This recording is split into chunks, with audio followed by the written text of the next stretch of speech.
Be advised, control blast in 1 minute. Fire in the hole! Fire in the hole!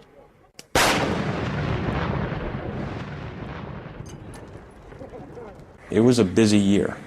2004 and 2005 was a busy year in Iraq for us as an infantry company on the ground. And so we just felt really fortunate. We wanted to keep that tie there, keep that bond. They came together as a unit on the deserts of Iraq, but they stayed together as a unit thanks to a game whose roots go back to the days of the Celtic warriors.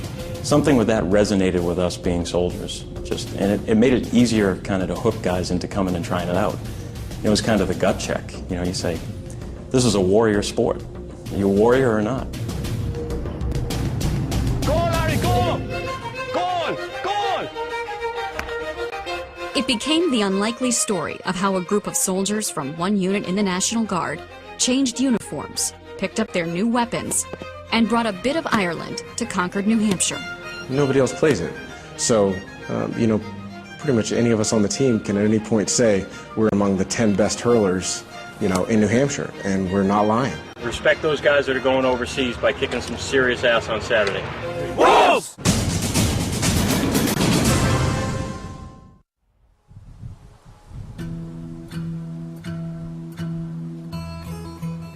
Low there at Commons, two formed parties stand. Each grasps the bended weapon in his hand. Then near each other in the ground are fixed, two sticks at each end, some score yards betwixt. Through one of which the wooden ball must run before the game is either lost or won. And now the ball flies swift across the ground. Now o'er their heads, behold it lightly bound, anon it falls. The ready heroes near, oft intercept it in its quick career. Concord, New Hampshire is home to Charlie Company, 3rd of the 172nd Mountain Infantry of the New Hampshire National Guard. As the crow flies, it is literally thousands of miles away from the rolling and preternaturally green fields of Ireland. But for one group of soldiers, that distance has faded to zero, thanks to the most remote of locations and the most unusual of sports. Throughout the year, Charlie Company has received 12 Purple Hearts, of which nine guys were returned to duty. They were okay, you know, slight wounds, and were able to go right back to work. 3 of the folks actually had to be evacuated, you know, back to the States so that they could heal up and get better. And all of them are doing fine. You know, everyone's getting back in shape, and just take a little bit of time. For me, it's been very rewarding to be able to see the work that the company's done and what all these guys have accomplished throughout the year out there. And you really see it with the local people. And just to be able to be a part of that with this group of guys has been great for me. When their tour of duty was over in 2005, they left the battlefield and stopped once again to refuel before the last leg home. Good morning. Have a good day. It was then that their company commander saw something he had never seen before.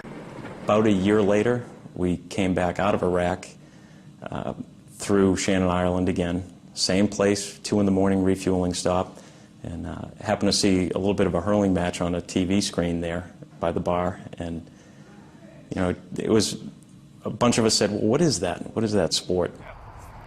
Come on, boys, get it right! You keep going now, boys, till you get it right. That sport was hurling. What wasn't clear was how the national sport of Ireland was going to make a difference to a group of soldiers in New Hampshire. All right, boys, let's go. Bring it in. Except for you, Laurie, take your time. When Charlie Company, 3rd of the 172nd Mountain Infantry, returned to New Hampshire from their deployment to Iraq in 2005, it didn't take long for life to return to business as usual. For First Sergeant Lore Ford, that meant his position as the senior NCO in the 237th Military Police Company. For Warrant Officer Luke Kolodish, it was returning to his job in public affairs. And for then Captain, now Colonel, Ray Vallis, it meant returning to life as the International Affairs Officer for New Hampshire. It was a National Guard deployment. When you come back, guys go to the 4 winds. People go all over the place. And so it was kind of the last time that we were all together, but in that isolated environment of being just a unit together. We need something that's like a central point for the guys that deployed together, like sort of a rallying point, something that guys could participate in or get together without being a once-a-year reunion or something like that, that, you know, maybe it's hit or miss, or just a group of guys going out to a bar or something like that. We wanted something a little more tangible, but we also wanted an outlet that was healthy, something that was physical, you know, something positive, and something that even if you weren't physically playing, you could still support the team in other ways.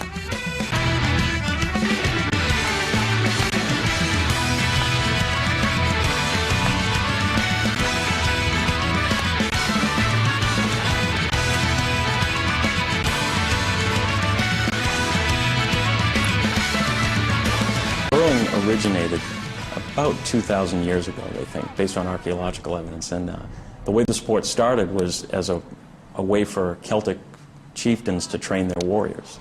And they would play a hurling match for days long. And they would swing the hurley, which is the stick, shaped somewhat like a war club or an axe.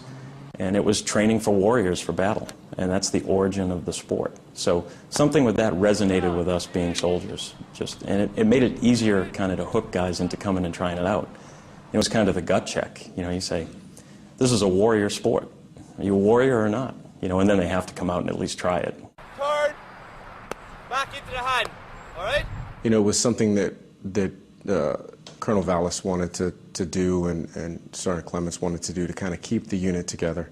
You know, something, especially in the National Guard, everybody sort of drifts apart, and, you know, once you're back from deployment. So he wanted something to bring them together, to, you know, kept trying to get me to do it, and at first I assumed it was a big joke, and he's a bit of a practical joker, so I assumed I was going to get out there with a stick and get some pictures taken of me, and, you know, it was going to wind up in some paper or something, looking silly.